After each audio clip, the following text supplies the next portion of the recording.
Assalamualaikum warahmatullahi wabarakatuh. Perkenalkan, nama saya Sri Sukamti, mahasiswa S1 Kebidanan Alih Kredit Universitas Kusuma Husada Surakarta. Pada sore hari ini saya akan membuat video ujian USKA tentang edukasi personal hygiene menstruasi pada remaja. Dalam edukasi personal hygiene saat menstruasi pada remaja, persiapan alatnya yang terdiri dari satu, pulpen, yang kedua, kertas atau buku tulis nggih.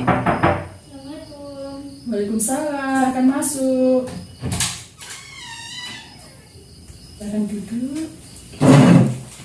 Perkenalkan, nama saya Sri Sukamti, saya bidan praktek mandiri di sini. Ada yang bisa saya bantu, Mbak? Ya Bu, saya mau periksa saya hari kedua. Yang saya rasakan tuh gatal di area selangkangan dan di kemaluan. Nanti biar konsultasinya enak dan Mbaknya juga merasa nyaman. Kodenya saya tutup dulu ya, Mbak ya.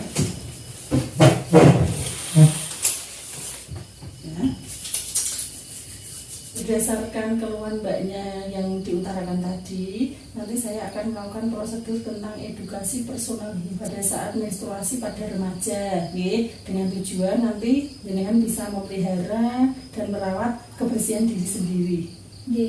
Namanya siapa, Mbak? Nona Dewi. Umurnya berapa, Mbak? 16 tahun. Agamanya Islam. Alamatnya pun tidak. Dan Keluhannya saat ini gatal-gatal di area selangkangan sama kemaluan. menstruasi nggih. Hari kedua. Namun nggih, sebelumnya saya tanya, riwayat menstruasi pertama kali pada usia 11 tahun. lamanya menstruasi 1 minggu. ganti pembalut dalam sehari berapa kali, Mbak? Kadang-kadang 2-3 kali. Keluhan saat menstruasi, apakah kadang-kadang dismenore, nyeri perut? Tidak. Riwayat kesehatan selama ini, apakah Mbaknya pernah menderita sakit sesek, batuk, demam tinggi, sakit kuning, atau sakit yang benar-benar sampai dirawat di rumah sakit? Tidak. Bapak Ibunya ada yang menderita hipertensi? Tidak. Sakit kuning? Tidak. Sakit jantung? Tidak. Berdasarkan pemeriksaan yang saya lakukan tadi ya, Mbak ya, tensi darah Mbaknya normal 110/70, nadinya 86 kali per menit, suhunya 36,4 derajat Celcius, napasannya 20 kali dalam 1 menit, berat badannya pun juga normal nih, Mbak. Dari pemeriksaan fisik yang saya lakukan tadi juga ditemukan terdapat iritasi pada lipatan-lipatan selangkangan dan terdapat iritasi juga di daerah kemaluan. Mbaknya sudah mengerti belum tentang personal hygiene atau kebersihan diri pada saat menstruasi? Belum, Bu. Saya jelaskan ya, Mbak ya. Perilaku personal hygiene saat menstruasi adalah perilaku yang berhubungan dengan tindakan menjaga kesehatan, dan upaya menjaga kesehatan pada area kewanitaan selama menstruasi. Faktor-faktor yang mempengaruhi perilaku personal hygiene yang pertama adalah citra tubuh atau penampilan, Citra tubuh atau penampilan itu sangat berarti sekali, karena dengan penampilan seseorang kan bisa dilihat kalau penampilannya bersih, rapi, kemudian kan kalau personal hygiene-nya juga bagus. Tapi maaf, kalau orangnya kumuh, terus bajunya juga lecek, itu nanti juga berpengaruh pada penampilannya, dia mesti akan dinilai orang jorok. Kedua, praktek sosial, praktek sosial itu kelompok-kelompok sosial yang mempengaruhi personal hygiene, Di sini biasanya anak-anak yang mandiri tidak ada masalah dengan pola menstruasi, kebersihannya nggak ada masalah. Tapi bagi anak yang manja biasanya bermasalah, Iku karena anak manja apa-apa kan selalu diambilkan. Jadi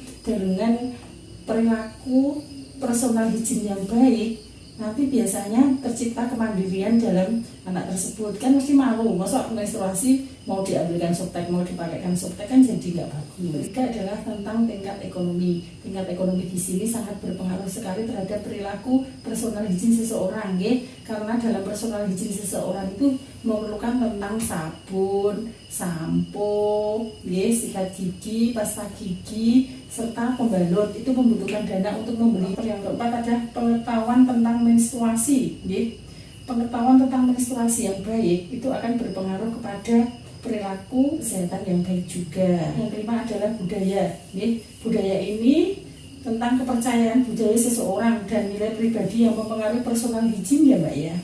Orang yang dari latar belakang yang berbeda mengikuti praktek perawatan diri yang berbeda. Yang keenam adalah kebiasaan seseorang.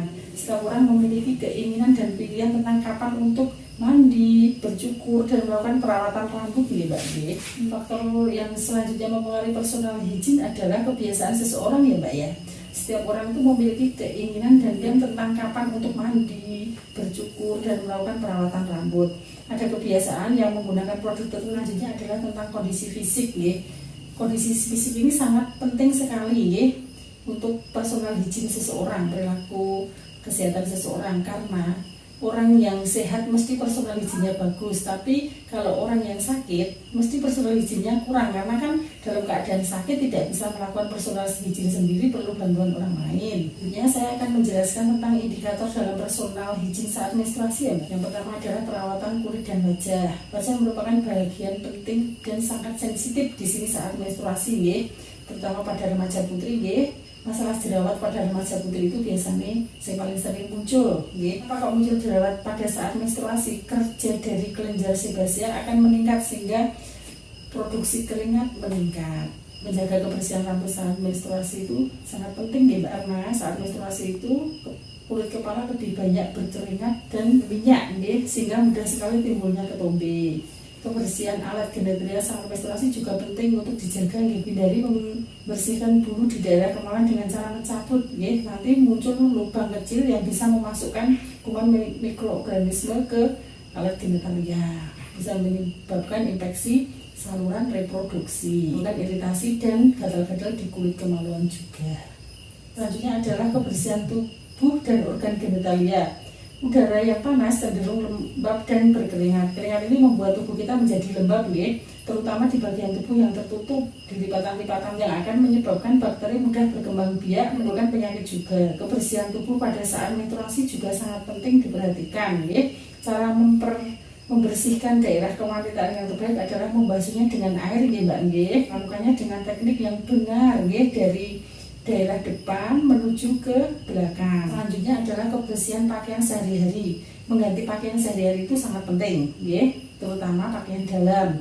Gunakan pakaian yang kering dan nyaman, Pakaian tidak boleh terlalu ketat dan tidak boleh terlalu lembab. Selanjutnya adalah penggunaan pembalut. Pilihlah pembalut yang nyaman, tidak berwarna, tidak mengandung parfum.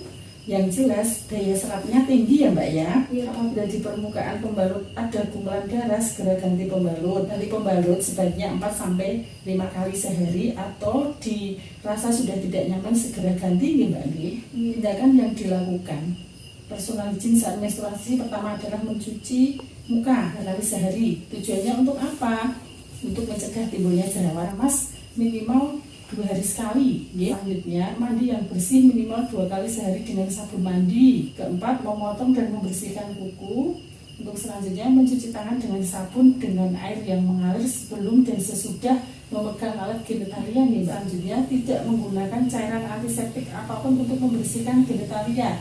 Nanti dapat menyebabkan iritasi dan gatal-gatal. Yang selanjutnya tidak menggunakan bedak atau parfum apapun di daerah genitalia. Selanjutnya mencukur atau merapikan rambut kemaluan karena bisa ditumbuhi jamur atau kutu yang dapat menimbulkan rasa tidak nyaman dan gatal.